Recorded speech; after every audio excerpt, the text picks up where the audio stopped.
Good evening, friend. Good evening in Italy, but good morning or good afternoon in the States. I'm here with Cathy Segal-Garcia, jazz vocalist and educator, and well, during the past 3 or 4 months, she has interviewed a great deal of wonderful musicians and singers, and I would recommend all of you to, to check her out and to listen to all the very interesting interviews she did. Um, so, Cathy, would you like to say hi to our friends? Hello out there. How are you all? I'm very glad to be here with Eva.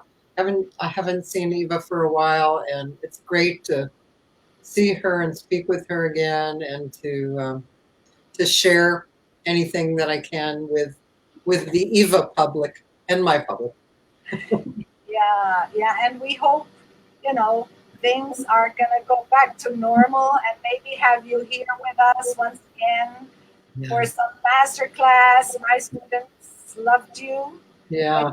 you came here, and you remember how it happened. Jay Clayton introduced me to you, and Sheila Jordan had introduced me to Jay Clayton. So that is really a very beautiful, cooperation and synergy between singers. Yeah, really beautiful. And I remember being there very well. I remember the students and I remember the band. And fun, just really great. Yeah, we had a good time Yeah. with you. It was really, my students still remember you. So I Yeah. hope they're on now and listening to your interview. So I would like to start with a video that you have on YouTube Okay. on your channel. So please check out Cathy Segal-Garcia, her channel, and inscribe on YouTube. Singers. Okay.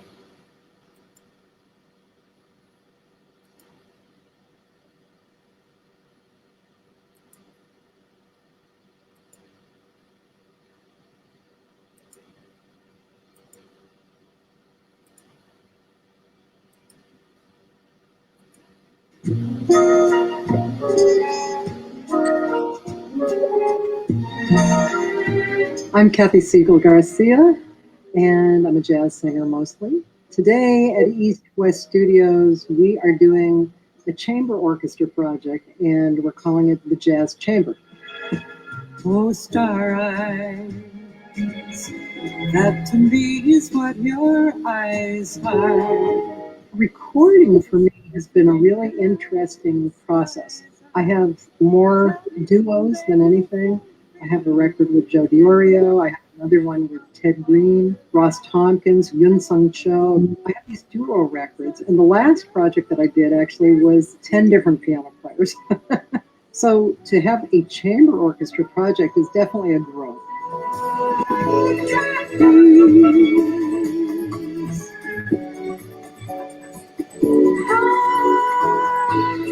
There are 3 arrangers for this album. Most of the songs are by Bevan Manson, who's also producing. He has a real solid foot in classical and jazz, and he's kind of an outside musician, very spontaneous, very free, very creative. The second arranger is Dennis Dreeth, who is really beautiful, very experienced with string writing and orchestra writing, and Dori Amarillo, who is a great guitar player, especially acoustic, and he loves Latin, so he's bringing some very acoustic, organic kind of feeling to it.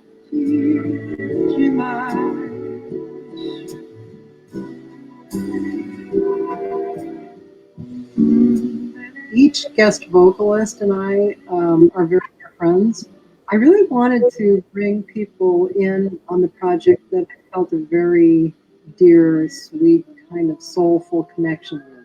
I have a few guest artists like Tierney Sutton, Kate McGarry, and Mon David.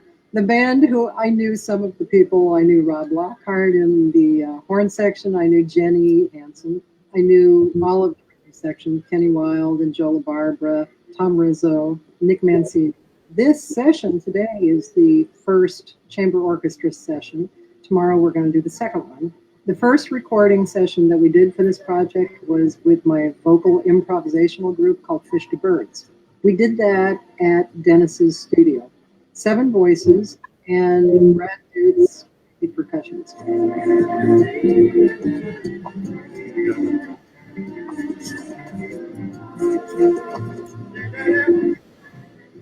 The arrangement firmed up by meeting each arranger. We would play through the songs and talk about our different points of view. Buddy Rich once said, you have to be selfish enough to get out of the way. You have to be in control, but also let go and be in the moment. Time is right now. This is it. Being in the studio and singing, great lesson for me.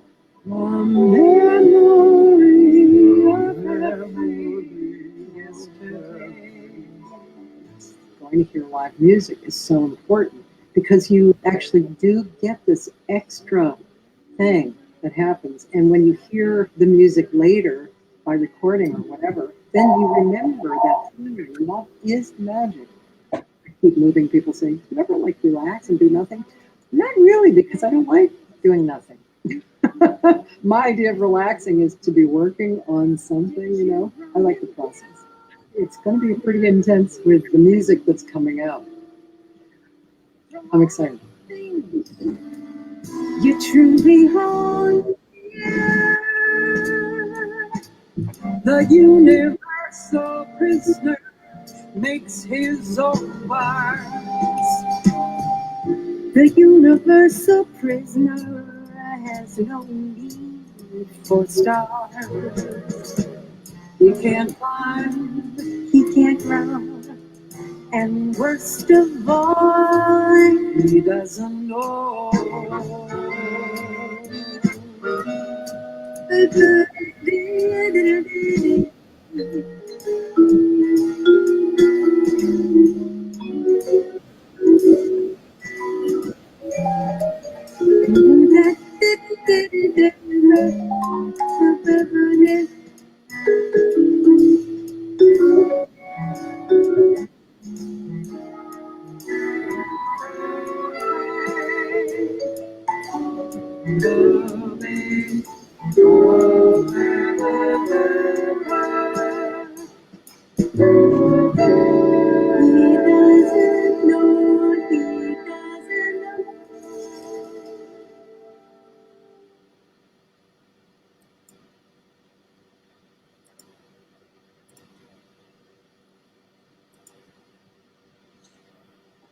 So, Cathy, here we are. Yeah, Eva, how are you today? I'm fine. I'm fine. Well, you know, these times are strange times. Yes, they are. When we're 90, I hope we look back and we're just amused. Yes, I hope something good will come out of all this, even though while you're living it, it's sort of Yeah. difficult. Yeah. You have to be resilient and always keep, you know, a positive state of mind. Yeah. And that's what you are doing, because what you're doing now, I believe, is just great. You're keeping music alive. You are, contacting so many people, so many musicians, and that's amazing, because that is also keeping music alive, hearing about their lives, their experiences. It's inspiring for so many other musicians and people. Yeah, I think it is actually. I didn't have a long-term view of it when I started. Actually, when I started, I thought I was just going to come on and talk for a half hour and just invite people to speak. But what happened was I I saw that Sinne E, do you know Sinne E, the great singer from Denmark? So she was on, and I invited her to actually join by Zoom. And we ended up talking about 2 hours. And then I thought, oh, okay. So I started asking people. And then they became 2-hour interviews. And that was almost 100 visits ago. That is wonderful. Yeah, and people are, first of all, I find that people want to speak. They want to connect, you know, the musicians that I ask, or the music people. They want to connect, they want to speak, they want to share. There's something about being asked to do service, I think, that is really important right now. And then the people listening are really getting inspired from it. One of my friends said it's the reason why he wakes up in the morning.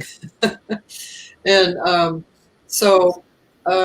yeah, I feel it's a good deed, and I want to continue even after COVID has calmed down.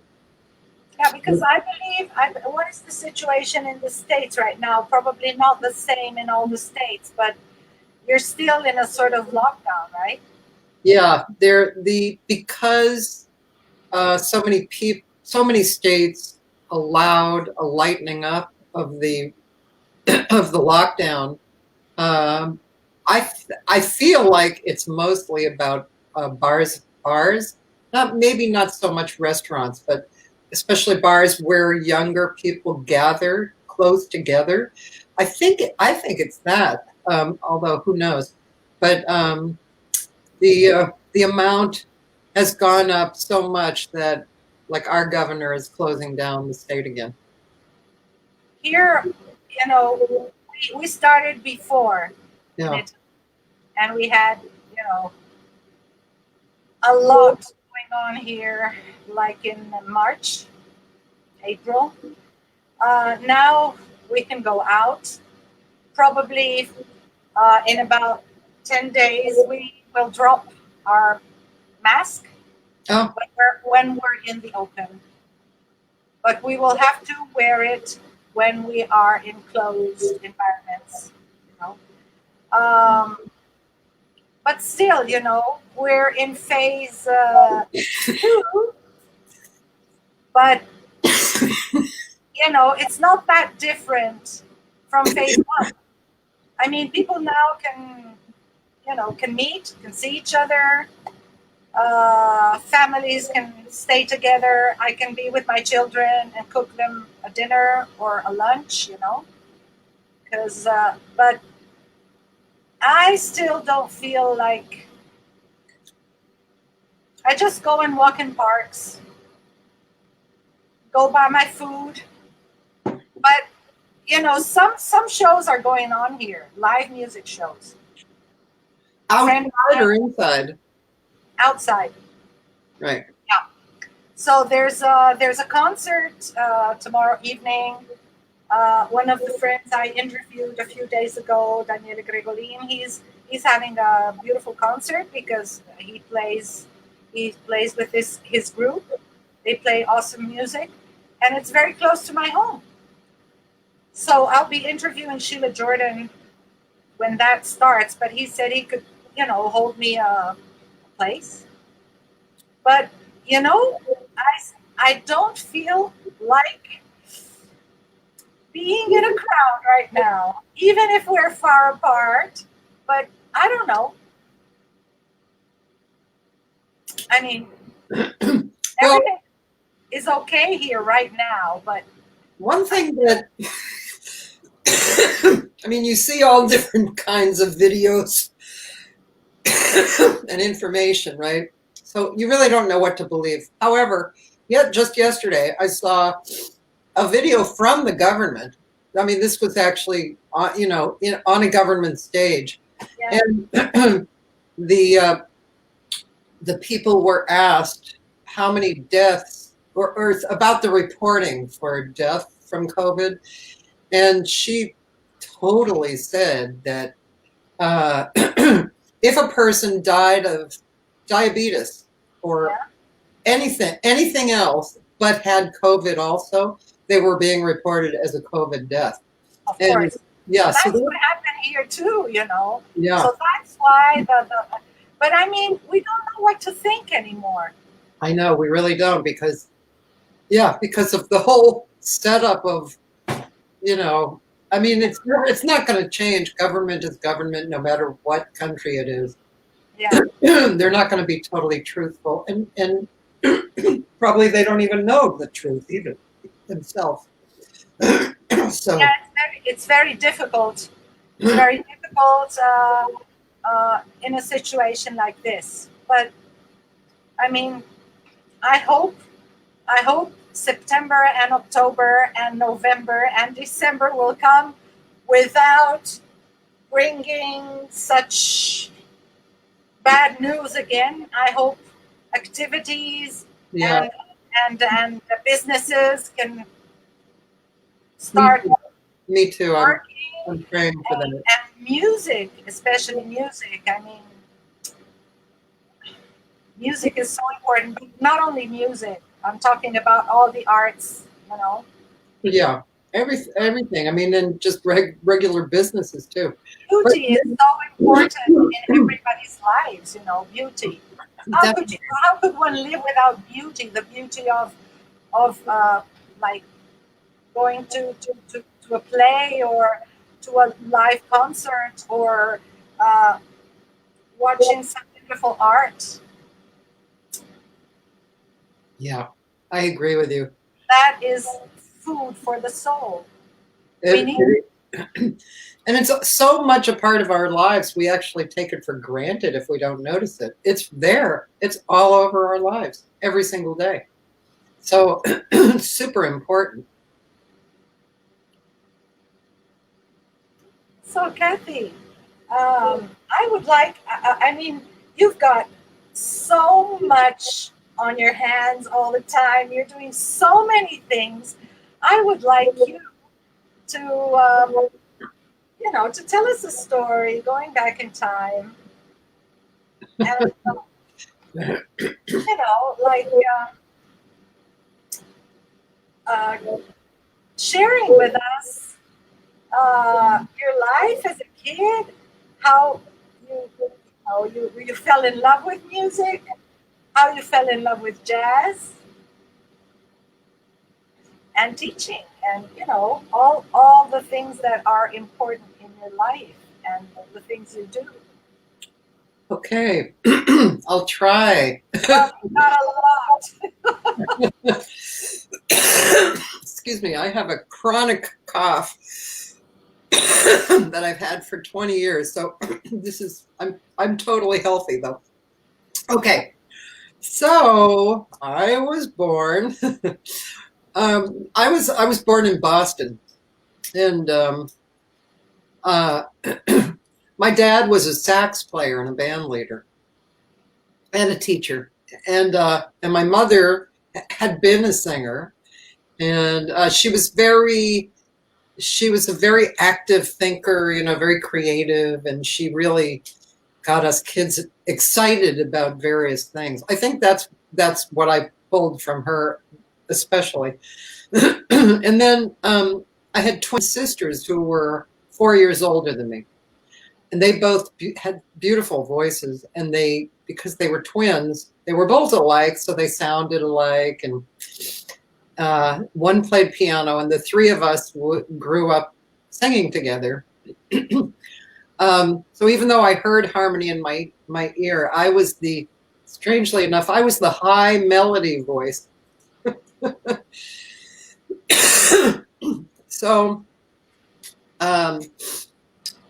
so I grew up in that environment, and I had a pretty vivid imagination. And I think out of the three of us, I had the more, let's say, ethereal point of view, you know. And so I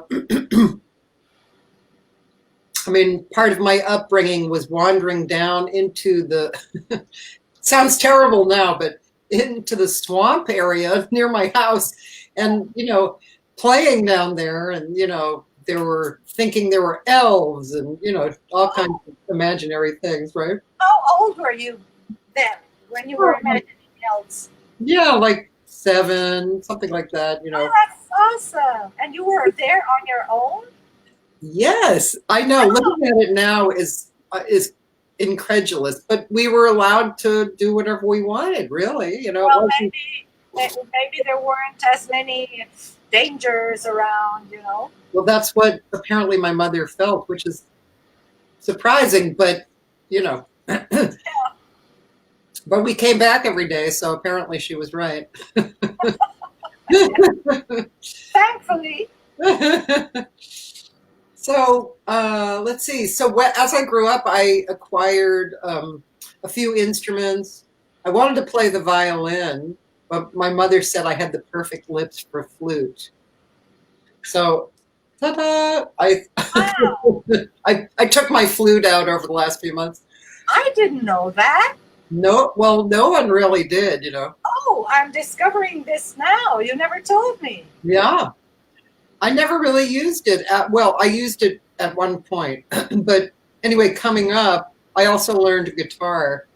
And then I started in high school. My sisters and I, when I was 12, my sisters and I started working with my father.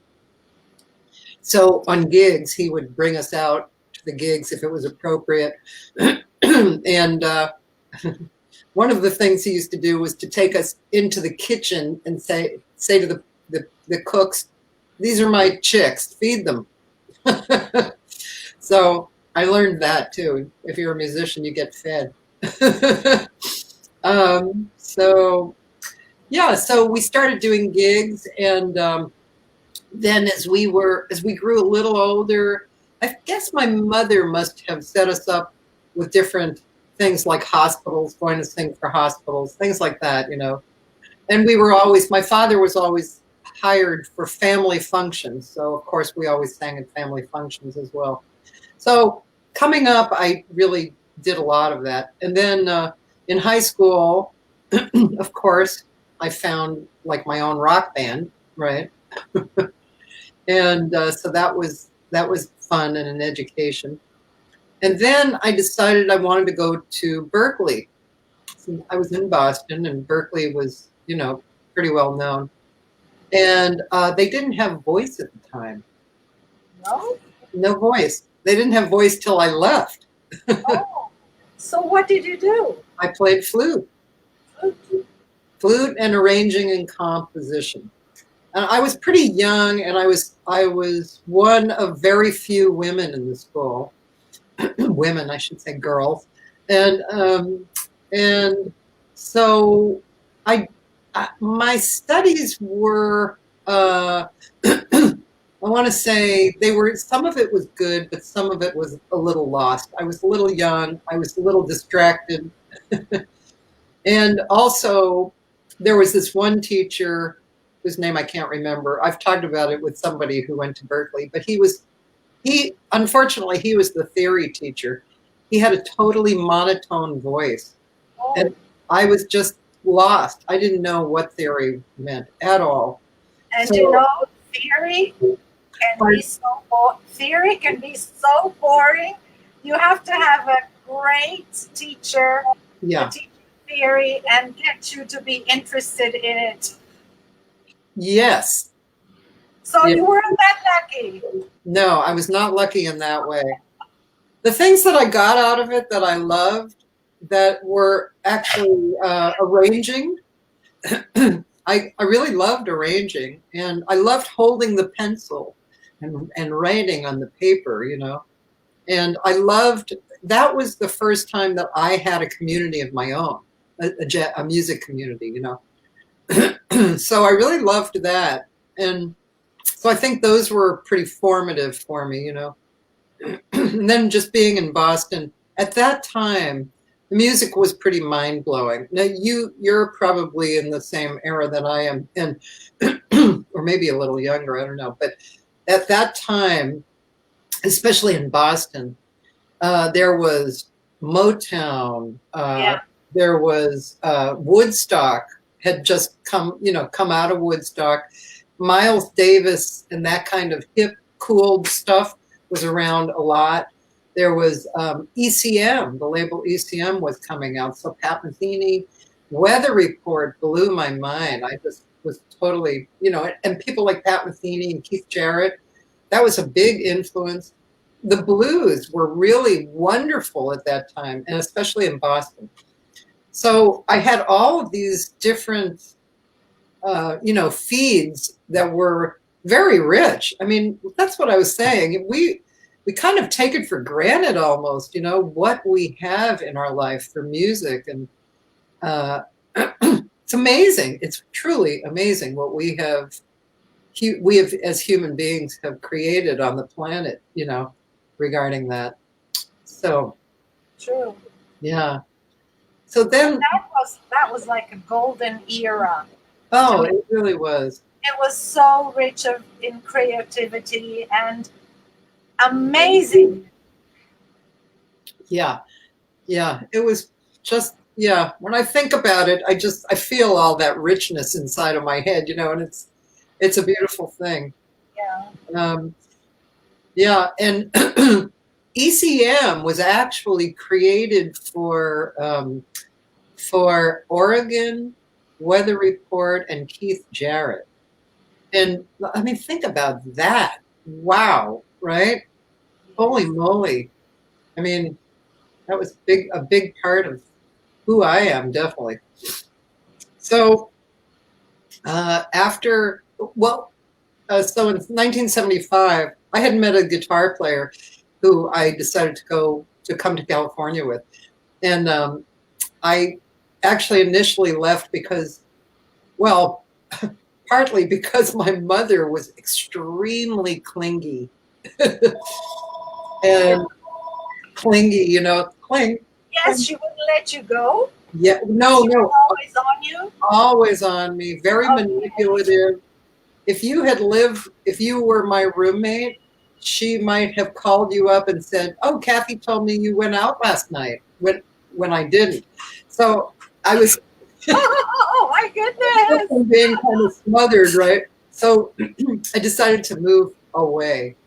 And I thought I really wanted to get out of kind of, the usual.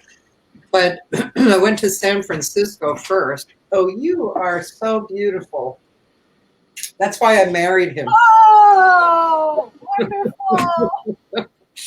I have nobody that brings me a cup. Oh. I have to go fetch it for myself. I feel so miserable. No, I'm so happy for you. I love that. Oh my goodness. I went through 17 years of a first one that wasn't so good. So, I paid my dues. You paid your dues. Yeah. I made mine, but Prince Charming is yet to come to show up. I'm sure he will. I don't know. I'll let you know, Cathy. I don't know. I got used to, to being on my own. So yeah, it's a lot kind of of people tough. are like that. Yeah. Well, I always say, if it's in your reality, if that's in your reality that you want to create, you will. You'll pull it in. Okay, that's probably why Prince Charming. I'm not thinking about that much. I'm thinking about many other things, Yeah. But who knows? It could happen. Could happen. Well, let's see. So I went to San Francisco first, and I wasn't there very long, but I met a few people who stayed in my life with me. And then I decided, he and I decided to move to LA. And so we were in LA, and we had, since he was a guitarist, so we had a few little gigs.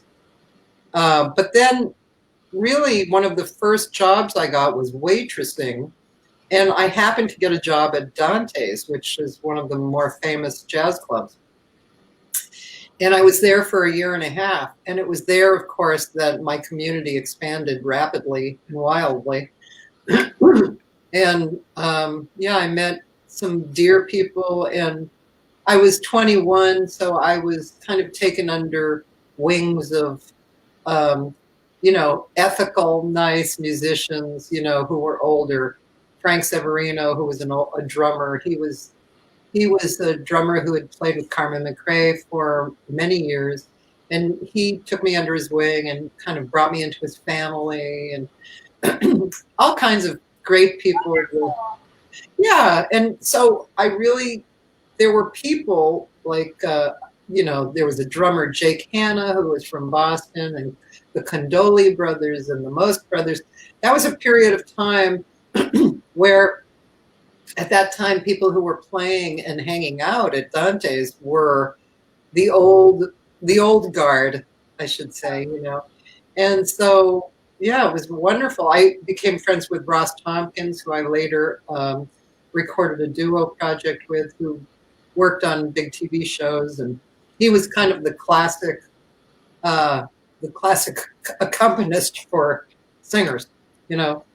And so that definitely set me into a certain direction, you know. Yeah. Oh, and so I met Ted Green there. Ted Green was a very well-known guitar player. He's known all over the world, but by guitar players. And I had known about him at Berkeley because at the time I was there, everybody, well, let's say the bigger ratio of musicians were guitar players at Berkeley. So Ted Green was this hero. And so I was in Dante's one night, and this guy fainted. And it turned out to be Ted Green. I was bending over him when he woke up, and he opened his eyes, and I was there, and I said, "Are you all right?" And, you know, Fainted on stage? No, fainted off stage, and he was an extremely sensitive man, very sensitive, very unusual, and so the sound was too much for him, and he fainted. So anyway, that started a long relationship, very dear relationship with him, and he agreed to play with me, which I didn't realize at the time, but he wasn't doing that. He wasn't out playing with anybody. He would occasionally play alone. And so we worked up this special thing. And later, if you want, we can watch a little bit of something with him. But he, so we were ready for a gig, and I put up a little sign. I got a gig at this special club, which actually turned out to be the first music gig at this club that lasted a long time. And I put up like 3 little signs, you know.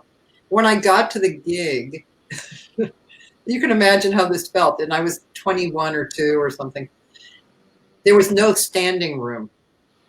And that was my first gig, my first real gig in front of people.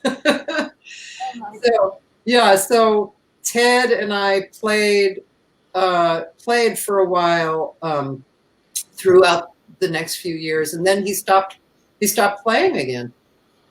So then we did a gig. We did a few gigs much later, and he occasionally would come out and play with there was a special guitar night here that has been running for 30 or 40 years, and he would occasionally play in that, you know. So very unusual man, really a beautiful soul. When he passed away, there were 500 people at his memorial, and yeah, he was a very, very special person.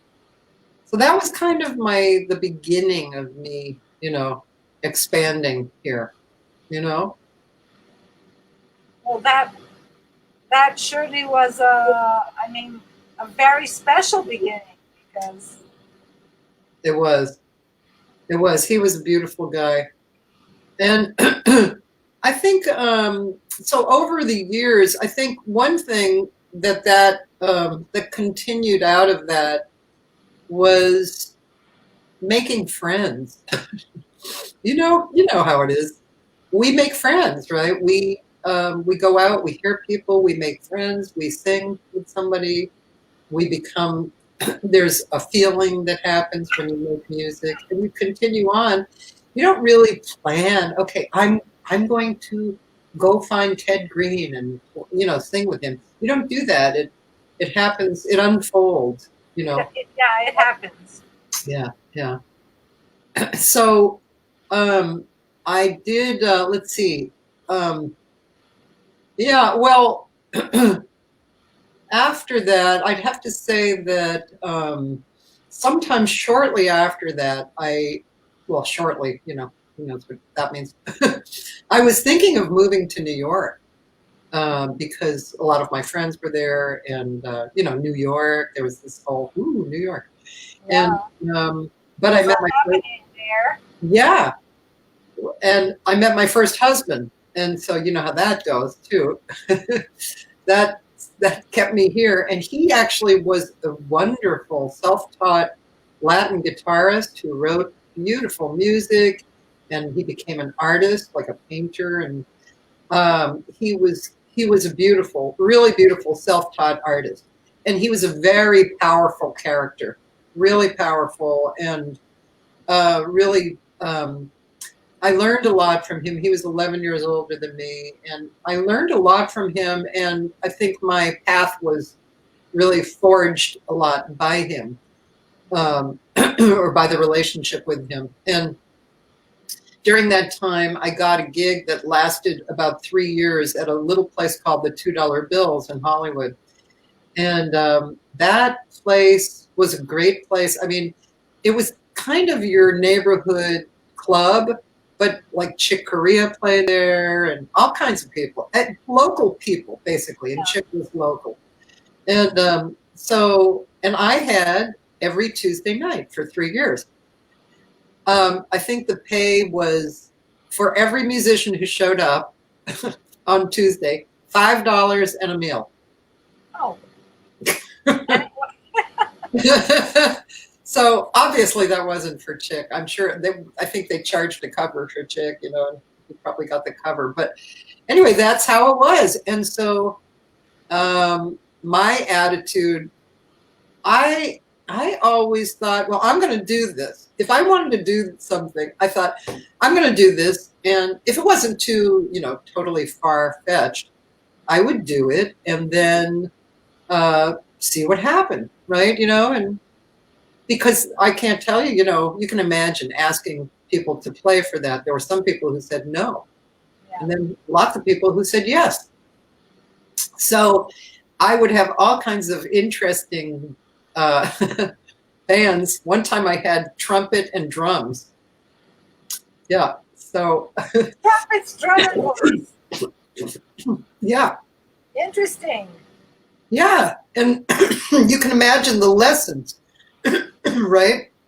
There were many lessons that I learned, and many, many lessons. It was a great period of time. And then, of course, while that was happening, I was learning my music, and I was learning how to write charts for the musicians that they could read. I was even writing horn parts. And yeah, that was a really strong period. And there were other great clubs happening around LA at the time. That were kind of like that. There was the Blah Blah Cafe where Al Jarreau worked, and Shelby Flint, and the Comeback Inn, Mosier Santos worked there, and all kinds. So there were these similar clubs. They were small, kind of earthy clubs, and the community was all doing their own music, their originals. So yeah. It was that kind of time too, Did you ever have that kind of time too, where your community was doing originals? Well, everybody always likes to do their own originals, but yeah. Sometimes that is not accepted in clubs, or wasn't. Right. So. Okay. Well, this was a period of time where we had these clubs that you could bring original projects into. And it was just it was the thing that was going on. It was really a cool time. I mean, now that it's kind of a mixed thing, you know. Yeah. But I think originals now, it depends. It depends, of course, on the club. I'm talking about artistic clubs, you know, who are Well, showcasing. artistic clubs, you can bring something original in, but you know, most of the venues, they want you to do something that is well known. Yes, yes. Well, that's kind of more the commercial venues, right?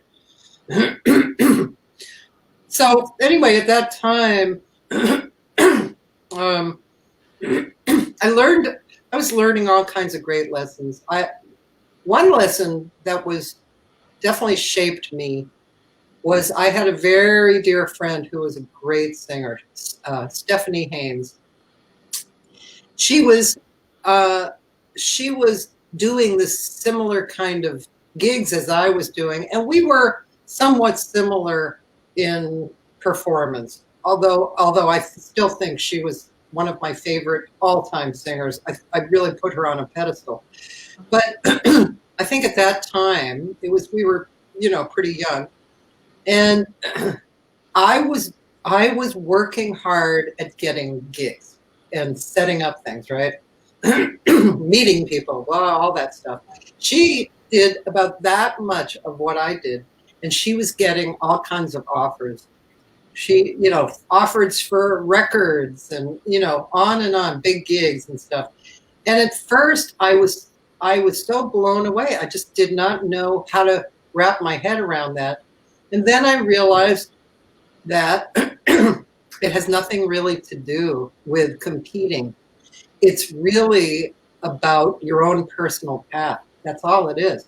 If I don't have a record contract, it's just because I haven't done the work to get it. Not because there's no other reason, you know. I'm not going to hate her for getting it. And, you know, so that really, really put my perspective on the right track, I think. And so from then on, I didn't, anytime I would feel jealousy or anything like that, I would return to that state of mind. And I would also think, this person, like, let's say it was you, Eva is in my reality. I've created Eva to be in my reality. And if she's winning, that's part of me that's winning because it's part of my reality. So I should be happy. And then I could replace joy with that. And then I could move on, you know, not have attention on that. And I could be truly happy for you, you know. So it was those years, they were spiritual, you know, very spiritual. I had a lot of spiritual growth during that time. And that's how I used it as a tool in my life, you know, to help move on. I think it's just in my nature to move, you know, and to always look for the next thing. And like I said, I think my mother really gave that to us. I remember thinking at some point when I was older, I had always thought my dad was kind of the leader for me because he was a musician and a jazz musician. But actually, I think my mother had a lot to do with who I am, really, you know. So In the behavior, maybe, or in the kind of behavior awareness, yeah. I mean, my dad definitely instilled love of jazz in me, you know. And like we grew up with his record collection, which included, it wasn't a huge, broad selection of vocalists, but it was Ella and Judy Garland and Rosemary Clooney and the Hi-Lows. And after that, really, it was like big bands, you know, Stan Kenton and things like that. So when I got into college, that's when my jazz choices opened up. I do remember, as I was telling somebody the other day, the first group that I could go and hear with my sister was the modern jazz quartet at a little famous club called Paul's Mall. And I was sitting in front, and I was totally blown away.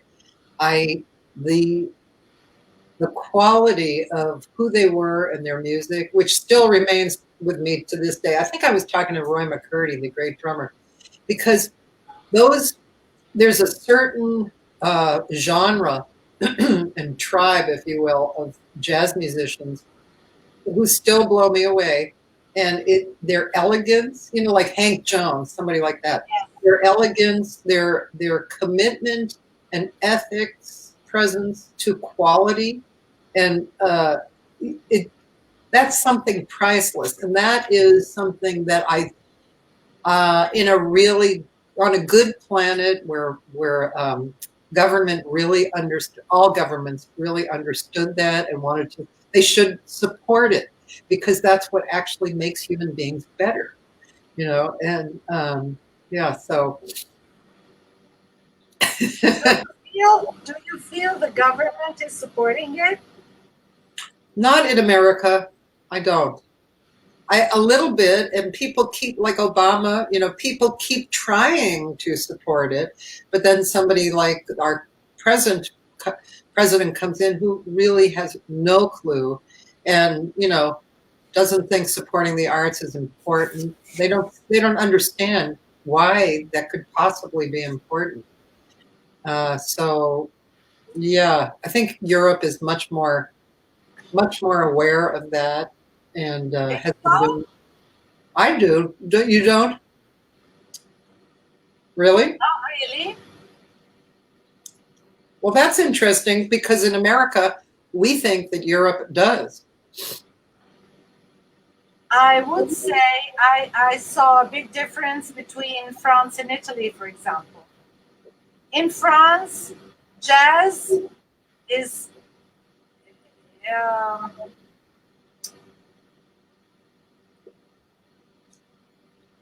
very much appreciated, and people in France stay really silent. Even when there are children, they all listen. Huh.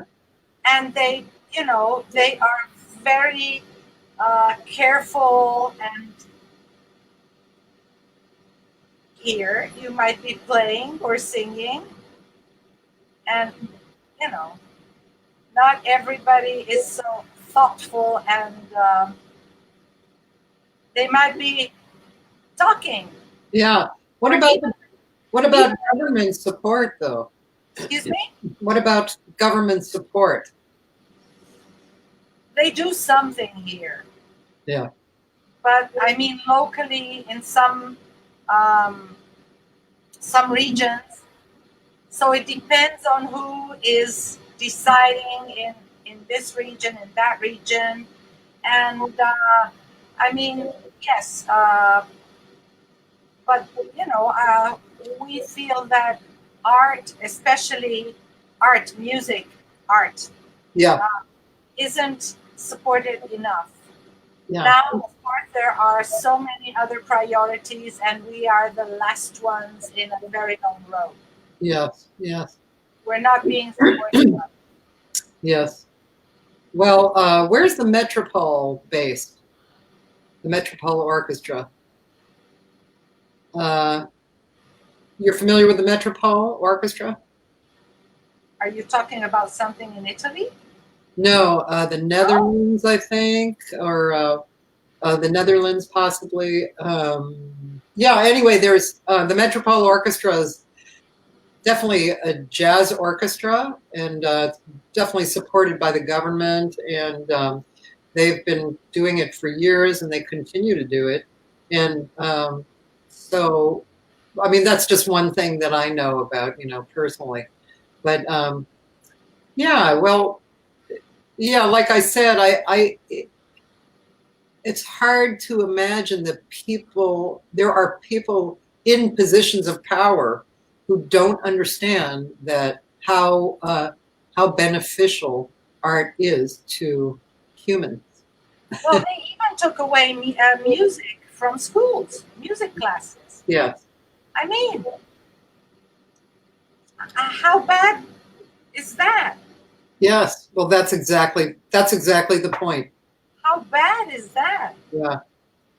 Yeah. That is terrible. Yeah. Well, I mean, there of course are programs, and the thing about humans is that we always seem to want to improve the situation. You know, speaking in general of humans, you know, we want to improve the situation. So there's a lot of people I know who look for look to for situations that they can create, that they can get out, can spread, can engage people. Yeah, there's one woman, a friend of mine. I don't know if you saw her. She's from Cyprus. Her name is Alexia Vasiliou.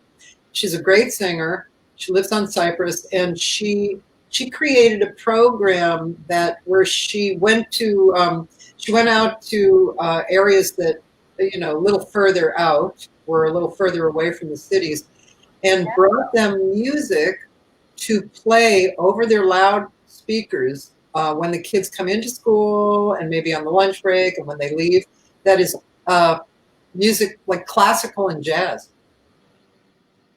And this is a program that she's created. And she's been doing it for a number of years. And yeah, to bring quality into the lives of children growing up, you know, who would otherwise possibly never have that, you know. No, exactly. You have to know what's good in order to take choices in life, and to choose, to pick, to you know. Otherwise, if you just rely on TV, Yeah, it's kind of like going to eat at McDonald's every day. yes, I was keeping my mouth shut. I didn't want to say anything, but I think it's quite obvious. Yeah.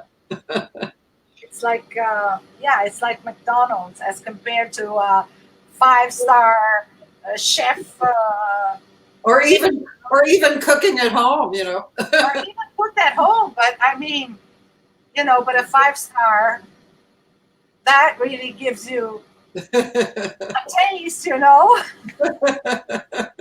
So if you listen to 5-star musicians and music, a music that is meaningful.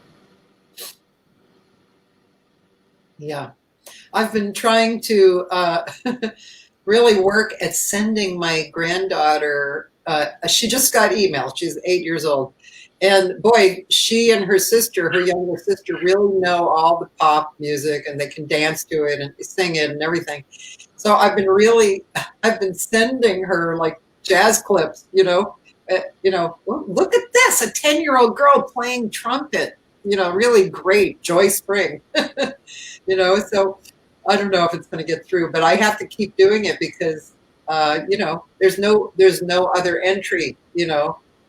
Particularly, I mean, her parents, you know, they love, you know, the broad music that they were brought up on. But I'm being insidious. Well, I think you know, we should be. For example, you know, now my daughter is around 28, so she's grown up. But when she was a kid, she used to listen to the music I was listening to. I was studying, what was it? Oh, yeah. Yeah. A Confirmation. Confirmation. Yeah. Okay. By Charlie Parker. Jake Clayton had given it to me to study. I was studying it. And I was studying other songs as well. Guess what? My daughter, 6 years old, she was singing Confirmation with lyrics. Oh my God. Yes, because she also was, she spoke English. She went to an American school. Yeah. And I was astonished. Among all the songs I was singing, that was the most difficult one. And I said, oh, because I kept on singing it and practicing, because it's not that easy. When you're learning it, you have to go. And she said, it's because this is the song I love best. But I was singing, like easier ones, like name it. Now, I have a senior moment. What's this? Well, One lovely day. yeah, any standard is easier than. What's that? It's Green Dolphin. Yeah, Right? yeah. So she didn't pick Green Dolphin. She chose that. And when Jay Clayton came here for a master class, I said, Jay, listen to this. Come here. And I said, okay, go. A cappella. She sang Confirmation. Almost better than I did. So, and now all she listens is jazz, world music, but very refined. Sometimes she sends me music to listen. Yeah. And I love this. That's so great, yeah. But my daughter is into arts. So I think that, yeah, it gives you a certain kind of spirit, and you search and you look for things that are really profound and meaningful. Yeah, absolutely. Yeah. Yeah, that's a beautiful I thing. think that's part of living with me and listening to that music all day. Yeah, oh, absolutely. I like to think I'm a little part of that. I'm sure you are. I'm sure you're more than a little part. So you should be that good aunt that keeps sending stuff to your. Yeah, I'm going to do that. Maybe I'll even. Wow, you just gave me an idea. Maybe I'll make Aunt Cathy's playlist or something like that, and send it to all my young, relations, and so that they can actually pop in anytime. Yeah, because they if they don't go look for it, they'll never come across it. Yeah, I like that. I'm going to write that down so I don't forget. Write that down. It's such a. I like that. I think it's such a blessing, to be able to pass on something beautiful to the people we love, especially the young people we love. Yeah, that is so cool. Wow, that's a great idea. I feel good about that. And then even if they ignore it for 3 years, that 4th year they might go, "What is this?" Yeah. That's a really good thing to leave behind, Yeah, I think so. Yeah. See, you just gave me another project. Well, that's because you are so, every little thing, you just find like a clue and do it. I do. I love doing that. Like I said, yes, it's in my nature to do that. Yeah. And I believe it or not, I don't accept everything, because I did learn at some point that's like it's a little too much. You get lost. You don't feel well. You have to pick what you like, what you think can work.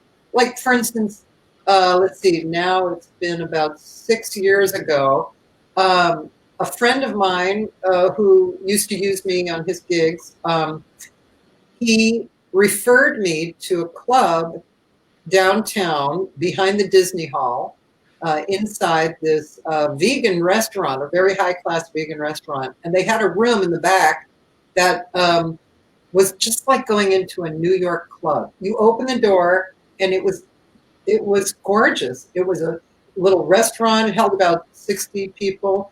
There was lights and sound on a stage. It was really beautiful. It was called Bar Fedora.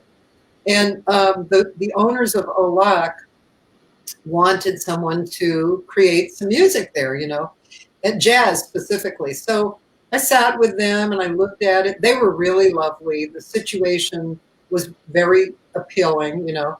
And they had parking, which is big in LA. And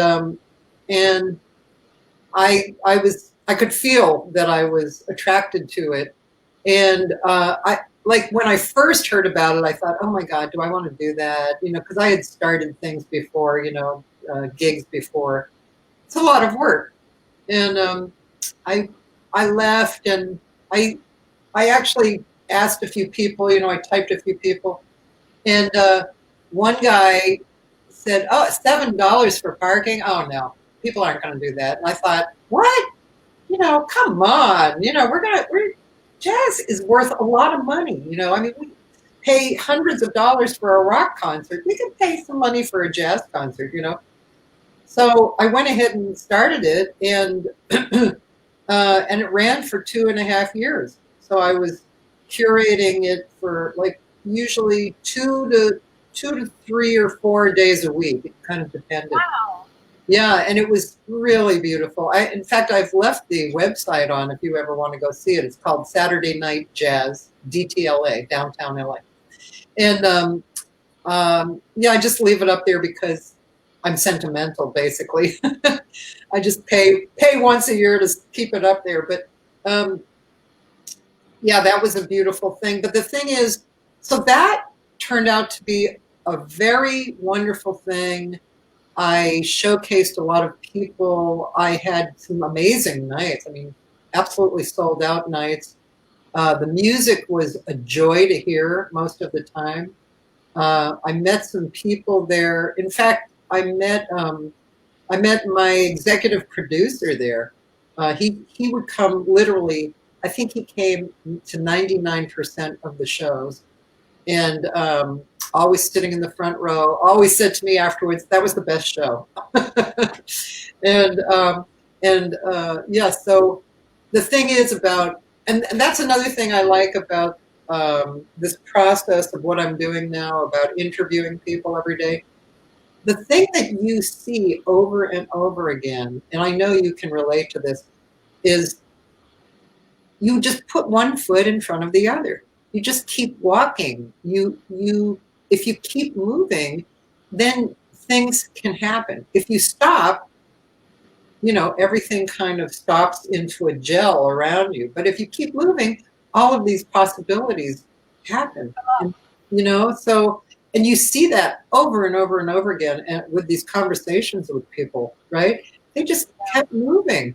And pretty soon they were writing for movies or on the road with some big name, or, you know, and all of us who are successful, and I don't mean successful in the big, huge, famous way, but successful, you know, we're living our lives, we're doing what we want to do, and people know us, and we actually work. That kind of success.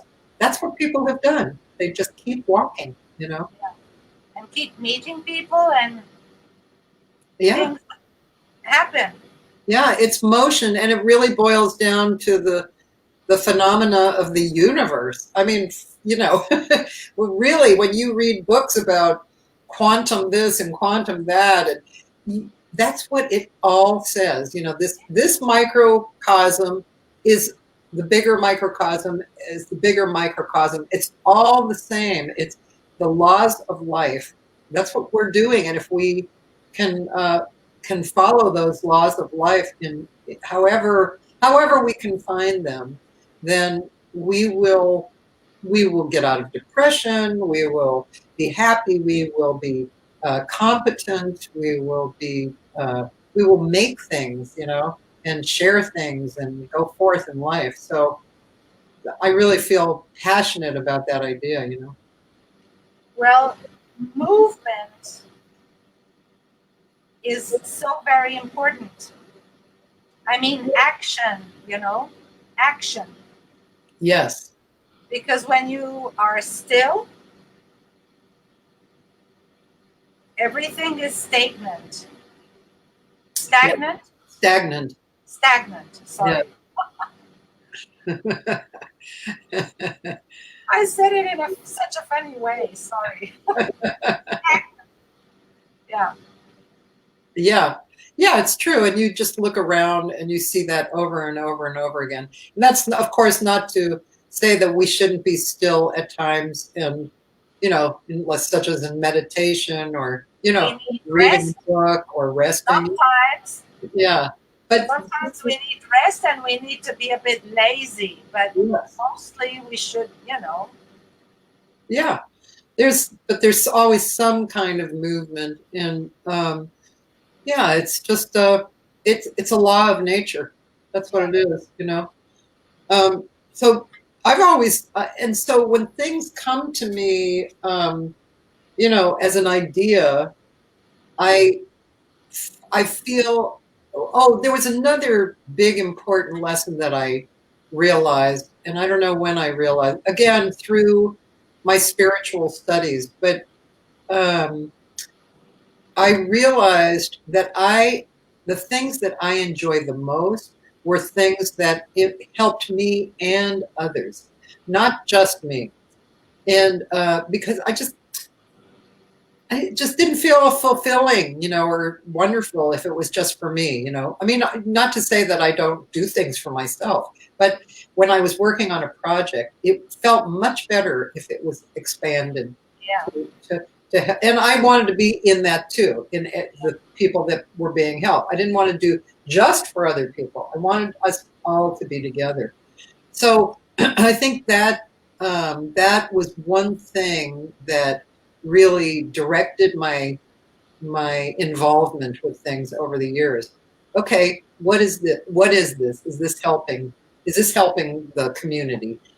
And so there were a lot of things that I did like that. And within this, and this too, being a business person too, there are things that you have to focus on and work on to develop yourself, yeah. so that it's almost like that example of being on the plane and the masks fall down.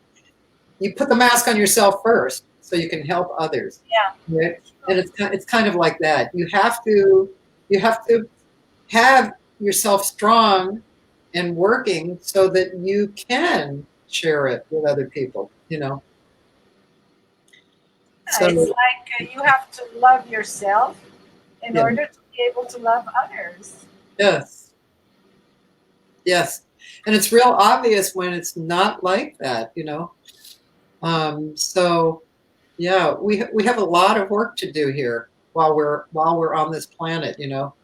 Whatever you believe, you're here, and now. So there has to be some work.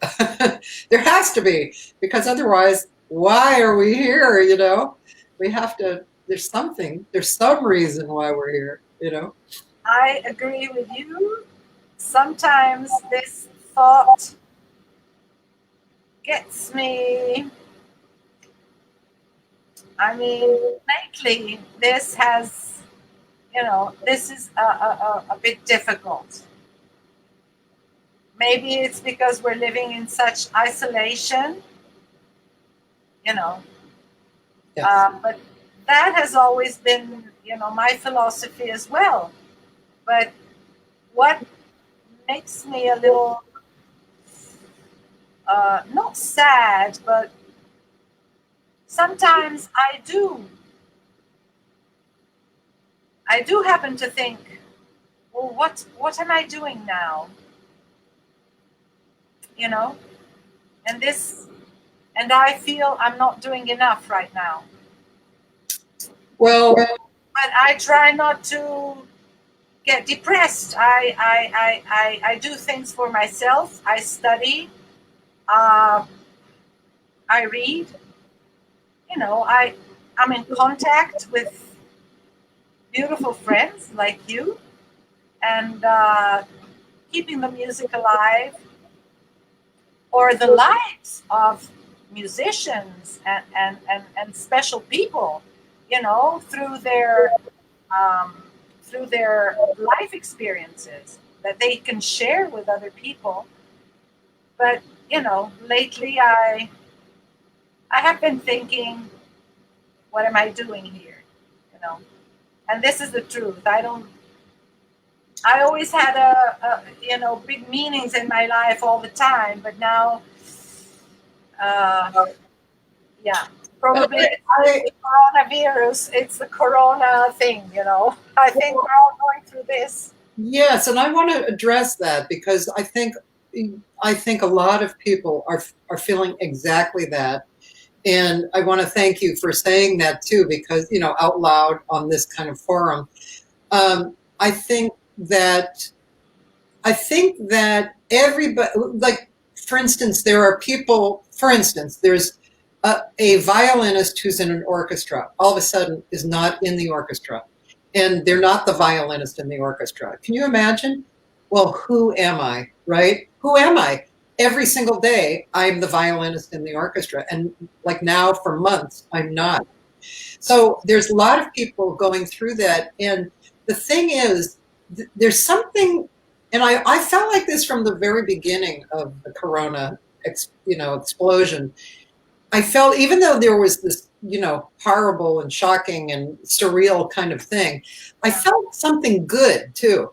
I felt like, and I still feel that the spiritual awakening that is occurring right now is, it couldn't have happened otherwise. It might have happened in some other unimagined situation, but it definitely happened because of what's going on. People all of a sudden, were forced into quietness and thinking about themselves and as you said, reading. And so I think all of that is actually aiding mankind. I really do.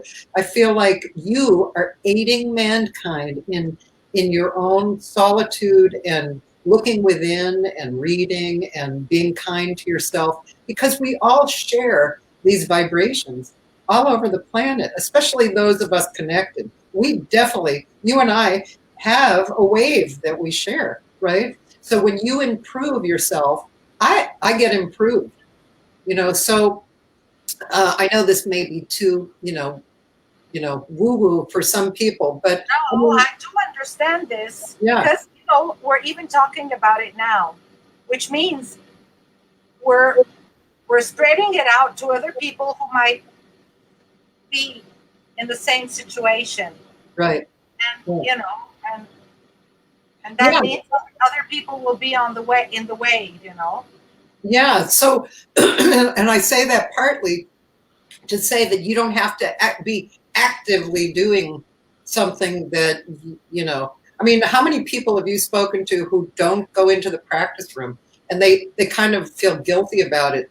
I've spoken to tens of, probably 100 people at least who say, well, I don't really feel like going in there and creating, Yeah, it's okay. I haven't been singing for 3 months. See? Not even under the shower. And you know what's horrible? Yeah. I wasn't even putting on the CDs or music.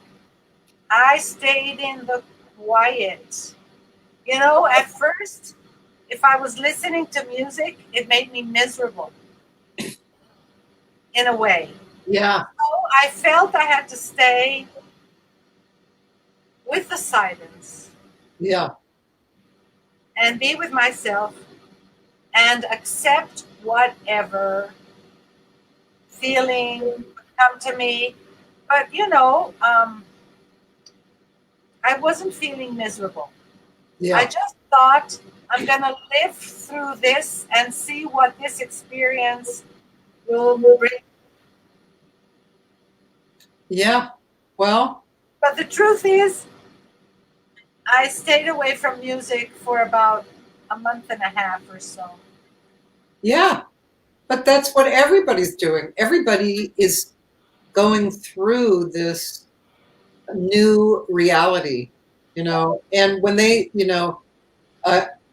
it's such a heavy time. It's such a deep time that will always be remembered and that will form us in different ways. It's not just, will we go out to hear music live? It's much deeper than that. It has to do with who we are, how we survive, the choices we make, you know, and also the relationships that are, you know, coming up and being reconnected and fed, and picking the things that don't make you feel good. I've heard a lot of talk about that too. Like, yeah, okay, choices, right? That Yes. does not make me feel good. I'm not going to do it, you know? So many things are changing because this period, this moment of silence gave us a different, I mean, I feel it gave me a wider vision, a more in-depth vision. And, you know, so even there, I am making choices. Exactly. Yeah. So, yeah, it's just, and we're lucky because we With have, no judgment, with no judgment, but I'm no, making choices. yeah, exactly. Yeah. I mean, we're lucky we have this time to observe. I mean, I was talking about it with my husband last night, you know.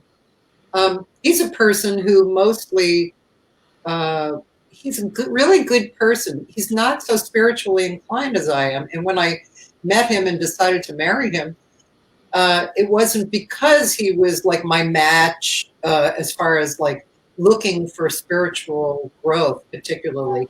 He was spiritual, but he didn't think like that. Yeah.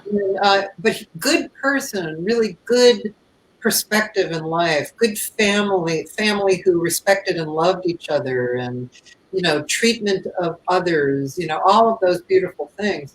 So Yes. you know, we've been talking about so many different things, of course, over the time, and it's just, it's yeah, everybody has their path. Again, going back to that idea, everybody has their own personal path. So we can enjoy it or go through it, or there's so much to do, right? Yes. I've been working on some body therapies right now, and which are stirring up some feelings in my body and like old kind of stuff that I've hung on to. And it's really interesting. In fact, I just took a lesson. I still take lessons from a singing teacher who I love. And I took a lesson from him the other day. And uh, Eva, I am telling you, I wanted to crawl out of my skin sometimes. I was so uncomfortable sometimes in these different body reactions that were coming up, and which I found kind of wonderful and fascinating. I just sat with it, you know. I was just like, oh my God, is this ever going to end? and, but for me, that's really great, especially as related to singing, because I love singing, you know, and I want to. There was a point a few years ago where I wasn't sure I was going to continue singing because of my chronic cough, my body had locked down in certain areas that maybe somebody listening to me would have thought, oh, yeah, that's very nice. But for me, I was really unhappy with the feeling of how I was singing. And then I found my teacher. And so for me, refinding, or finding in a new moment of time with a new awareness, um, the great joyful part of singing again, you know, is really, it's a beautiful thing, you know. So, what else should I talk about? Well, I think you know, you are teaching online right now, are you? If Yes, I am. somebody, you know, wants to contact you, I am, and I even am having a few people come over to my backyard because there's a few students who really want to come. And it's okay with me on the porch, you know, which is an open yeah, air porch. But yeah, I do online, and I've done a few workshops for Japan online because I was actually supposed to go to Japan in March for 3 weeks.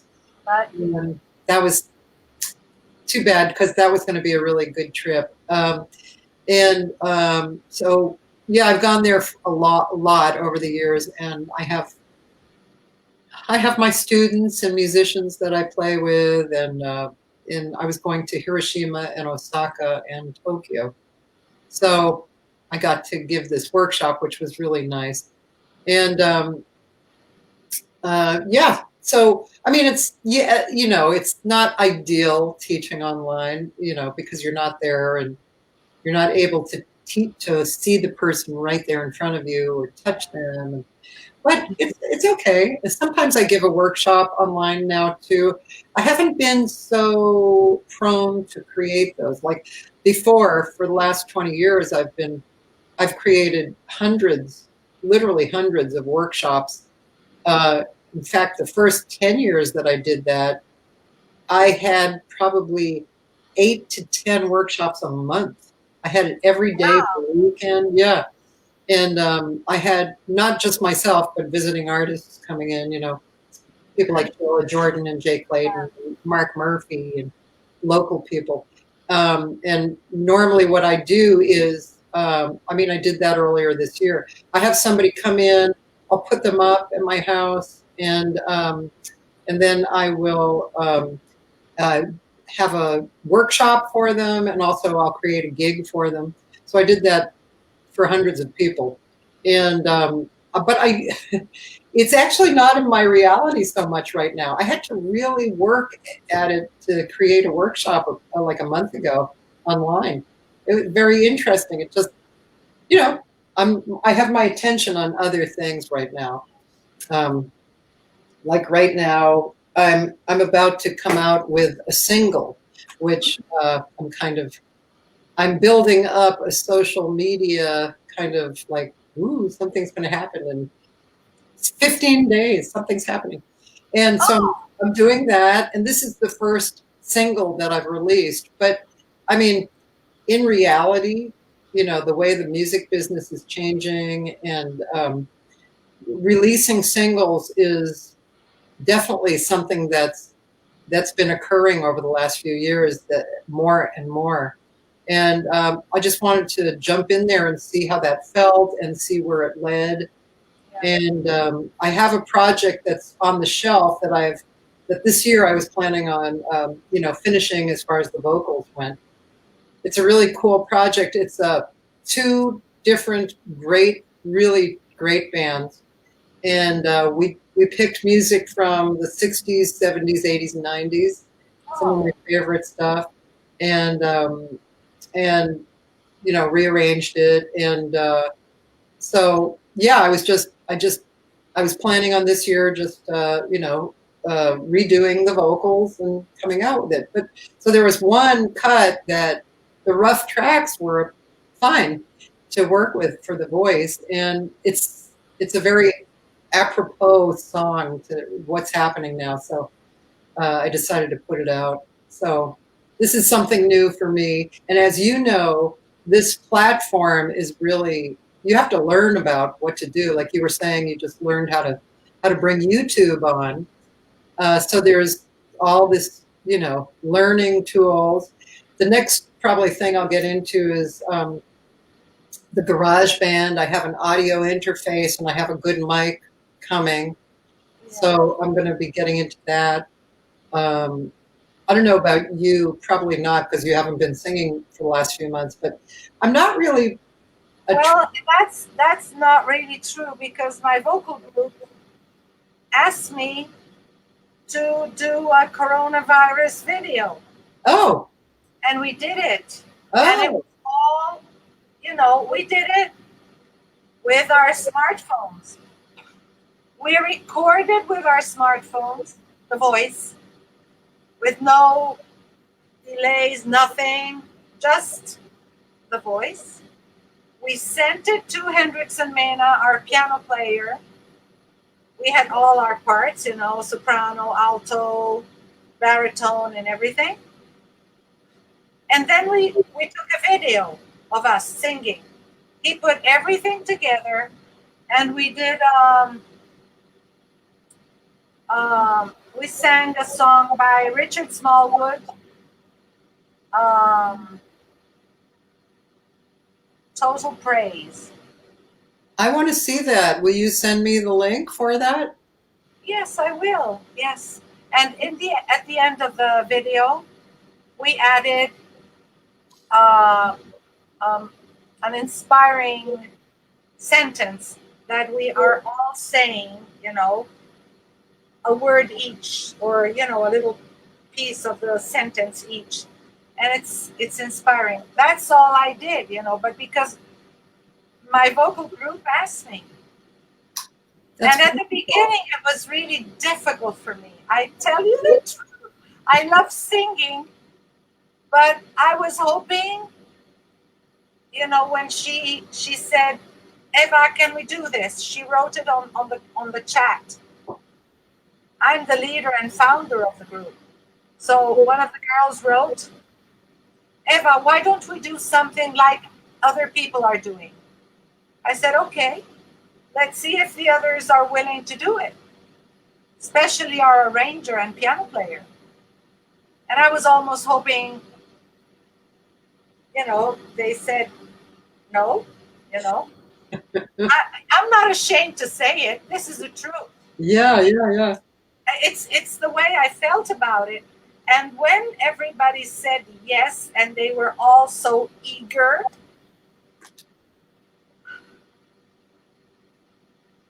I said, okay, I have to. But And that was because there was something. There was a quality to the group of people that you were attracted to. It was I something, love them. right? Yeah, right. I understand that because just as a solo person getting up and singing, I'm not really. I don't really want to do anything like that. We were all together. Yeah. We were singing a song that we knew very well. Yeah. And it came out. Well, you'll tell me how it came out. I think it came out quite well. And at the end, I was even happy we did it. But at the beginning, I had a hard time thinking, "Oh, I have to sing." Yeah. Because that was the last thing I wanted to do in that moment. Yeah. Yeah. But then of course, I did it. Yeah. So, and that's something more, that we learn. We learn how to use new technology. I mean, who would ever have thought of recording a vocal on an iPhone? And you have to do it right. Yeah. So you keep redoing it. Every time you hit a wrong note, oh my goodness, it was right till here, and now I get it. Oh, I mean, it's not like being in a studio. Right. Yeah. Yeah. So I had the idea of dividing the song into 3 pieces. Yeah. Otherwise, it would have become, to do a perfect track, from beginning to end. There might be people who are that perfect. I'm not. Yeah. Yeah. Me too. I'm not. Yeah. So I need to go over, to redo parts because I do mistakes, Yeah. Yeah. Yeah. I agree with you. I think that's great. I can't wait to see it. Oh, okay, thank you. I'll send you the link. But anyways, we learned a lot of things, You are doing all those interviews. Yeah, there's so much to learn. I mean, all of this area that you were just talking about, there's really nothing to stop us from moving into that. And it's just great. It's a time that we can take time to learn, and it's great. I mean, like I said, my flute, so now after years really of not playing, I always liked the feeling of the flute, but after years of not playing, Please do it. Please do it. There's a tone, right? And like, for instance, this is what I've been, you know the song, Honey, Louisa? Lisa. Yes. So I've been practicing Louisa and with my flute, and it's, wow, it's beautiful, you Oh know. my goodness. And whoops. And yeah, it's so this period of time is, it's kind of a gift in a way. I mean, we're very lucky that we have a place to live, that we're not being thrown out into the streets. You know, I mean, a lot of people are having some serious life-threatening problems. So I feel extremely lucky, you know, and so I don't want to like be very, you know, aloof about it. I do feel very lucky, but I also feel like, you know, within my reality, I feel very, you know, there are some normal things that I go through, you know, like cleaning my room and looking around and saying, what can I get rid of or what can I organize? But basically the learning is so amazing. One thing I'm doing that I got into a bunch of this year, which I can show you a little bit of, is last year I really was in the studio more than absolutely normal. I've not really been a studio connected person so much, just here and there, you know, and of course when I make my records. But last year I was actually working on this record, Straight Ahead to the UK. So that was my record. And I was in there like hours, you know, a lot, 12 hours at a time. Then there's this project which I basically co-executive produced. This is a friend of mine, Mon David and Josh Nelson, who Mon David is a great jazz singer, and Josh, that's Mon, and Josh Nelson is one of the foremost piano players here. And then this one was definitely a hands-on. Magita Dinos, who this was a co-producing with Dori Amarillo. And so we were really working hard on producing these projects. Also, there's a singer who we had started producing last year, co-producing, and her name's Catherine Bostic, and she's a movie composer, a score composer, and a great songwriter, kind of in the Americana style, singer, pianist, composer. And so, make a long story short, and this was one of those situations that came up by putting one foot in front of the other, just happenstance, things started happening, and all of a sudden we were creating this project for her that's probably coming out within a few months, that is stunning. It's kind of, I don't know, I feel like it's, the word cinematic comes into mind while still being earthy and in the Americana style. So still working on that project. And so those things happened last year, and I was, so it was quite a different year, you know. At the end of this year, in January, I went to New York there's a conference, a jazz conference called the Jazz Congress, which, by the way, I saw Sheila and Jay there. And it's like a 4-day conference of really dedicated to jazz reviewers and DJs. The people like us go there also. It's a great hang, and it's New York. And then I came back, and we were not in Corona yet. You know, it was in January.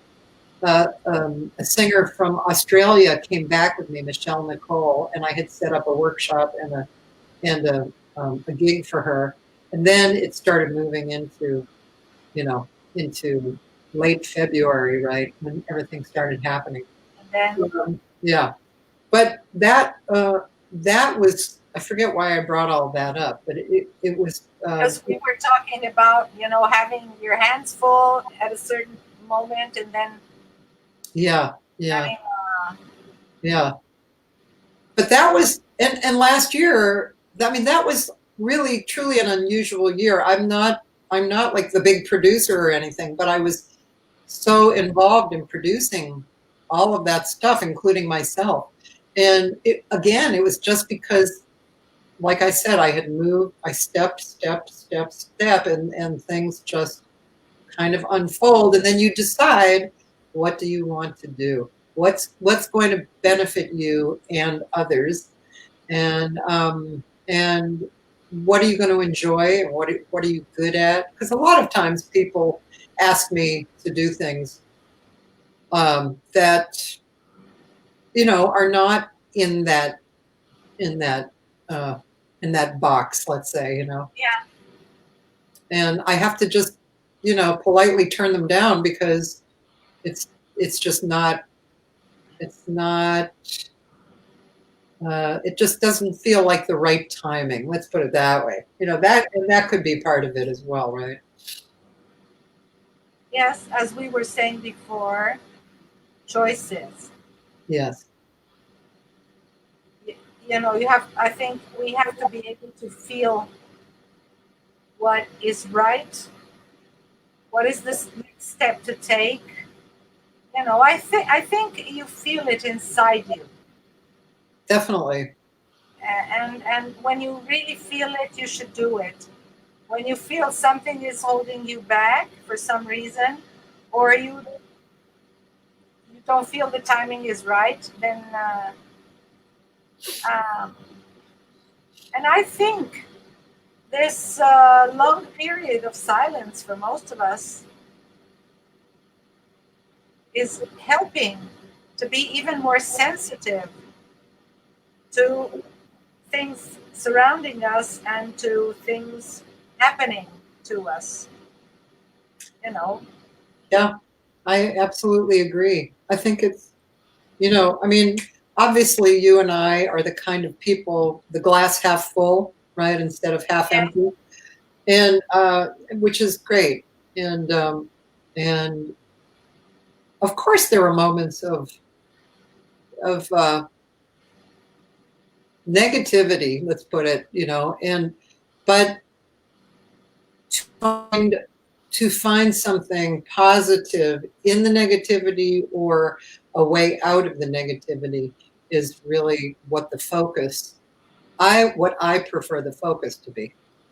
And I would like to help people in find that focus, and yeah, to better the lives of people, you know. So I feel very passionate about certain things, and that's why I am glad to have this. Thank you for having me on, and also for my noontime Facebook hangs, because I can do that. I can do that over and over and over again. I can show people uh, people's trials and tribulations and how they got out of stuff, yeah, what they think, and it's all extremely positive. absolutely. It's inspiring. It's Yeah, motivational. yeah, yeah. Also, the other unfortunate and great thing is that we're giving our planet a moment of breathing. Oh my gosh, I mean, you know, if there's anything that depresses me most, it's how we've treated our planet and what we're doing, as the human beings all over the planet. That I think that if I had to pick something that really depressed me the most, it would be that I just feel so bad about the planet, and I don't see how we can. I mean, I see small ways where we can turn it around, but I can't see the big ways. And so I feel really glad that the planet is getting a break, And Um, if you think about it, because I thought about this a lot, the Earth has been more or less the same for thousands of years. In less than 200 years, mankind managed to pollute it to, I mean, Yeah, it's really amazing. Make a mess, you know, Yeah, since but the industrial era, you know. yeah. Yeah, so I think this, and also just the fact that we have so much more communication and so much more education now because of the internet. You know, people are alerted to it. People are alerted to it, and so various things can come out of that. And yeah, like I said, I don't know that we can even turn it around. I keep thinking, okay, if there are aliens out there, could you come and like save us already? Because do you have to watch us destroy the whole thing? Could you just come and like help us? But yeah, like I said, that's the most depressing thing I can think of. So I'm just super glad that the Earth is getting a break, and and and then the only things that I can do are what come into my awareness. So that includes contributing what I can to various programs, and also creating what I can create, which is what we've been talking about, you know, through music. That's it's just what it's the things that I can do well, I can do. And if I can create these ripples out into the world where people feel better, or get a little light so that they can see, oh, hey, look at that, you know. So that's that's what that's my part I'm doing, you know. You are doing it. Thanks. You are. So, Kathy, it's great. I mean, I would never stop, but something is telling me over on my desktop that we are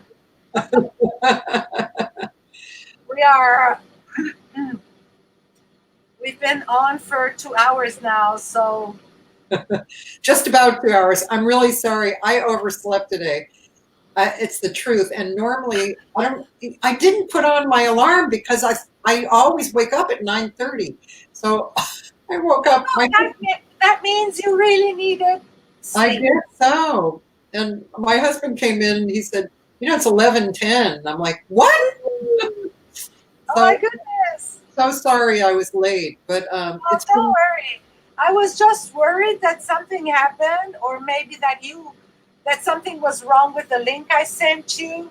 So I was trying to get hold of you, you know, through WhatsApp and email, and I couldn't. So I was just praying that nothing bad happened. I was really a bit worried. No, I'm so sorry. And then I was in such a rush to get the computer working. You know how when you rush to turn the computer on, it doesn't work well, right? It needs to kind of wake up and, you know, take a time. So it was giving me problems, and I was like, oh my God, come on, turn on, you know.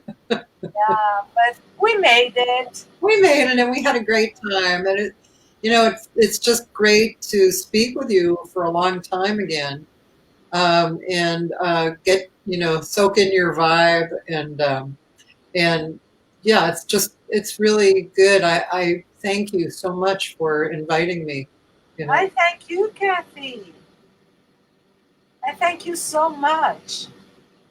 This has been a great evening, and well, we spoke about so many different things, you know, from music to many other different topics. Yeah. That I'm sure will be very appreciated. Thank you, Kathy. Thanks, Eva. And I will be watching you. I can't always be there, but I can see them afterwards, you know. Yeah. Yes. Yeah. So, singers, check out Cathy Segal-Garcia, because she has some great interviews going on. You did more than almost 100. In fact, Tuesday. Yeah, Tuesday I will be interviewed on my own show because my friends kept going, you know, you need to be interviewed on your 100th show. So I was like, okay, that's fine. That's true. You should be. Yeah, so it'll be fun. I'm having two of my friends do the interview, so it should be interesting. Of course, I can't just have one person interview me because, God forbid, I only am, this. I have to have more. It's the Gemini in me, Well, I'm also a Gemini. That's right. I can relate. Yeah, totally. I can relate. Yeah. June or July? Actually, May 28th. May. Okay, no, July is Cancer. But I was born on the 21st of June. Oh, wow. You're at the end and I'm at the very beginning. I'm overlapping with Cancer. Interesting. Yeah. Yeah, that's so I'm interesting. a Gemini too. Yeah. Well, when I met my husband, we had our charts drawn up, right? All the 12 houses. And I was pretty amused to find out that I had no earth in my 12 houses. Very heavy on air. So, I don't know if you know about your 12 houses or not. Do you? Not the 12 houses, but I know that I am Gemini with a Scorpio rising. Yeah. Yes, I'm a Sagittarius rising. Yeah, and that just, of course, I'm not deeply into it, but I am somewhat intrigued by it because I do see the reflection of the descriptions. My husband, for instance, has his 12 houses are totally balanced. And he is very balanced, which is something that attracted me to him. And and it's very beneficial, the relationship, because I bring him air and movement, and he brings me stability and earth, So, we've been together 17 years, so there's something to that, Yes. Well, fellow Gemini sister, thank you. Thank you, Cathy. And we'll stay in touch. Okay. I will be watching your interviews. And please, feel free to give all your contacts. Cathy Segal-Garcia has a YouTube channel. You can, Facebook. I'm on Facebook. I have a music page and a personal page. You should go to the music page probably. I'm on Twitter and Instagram let's see what else. I think that's all.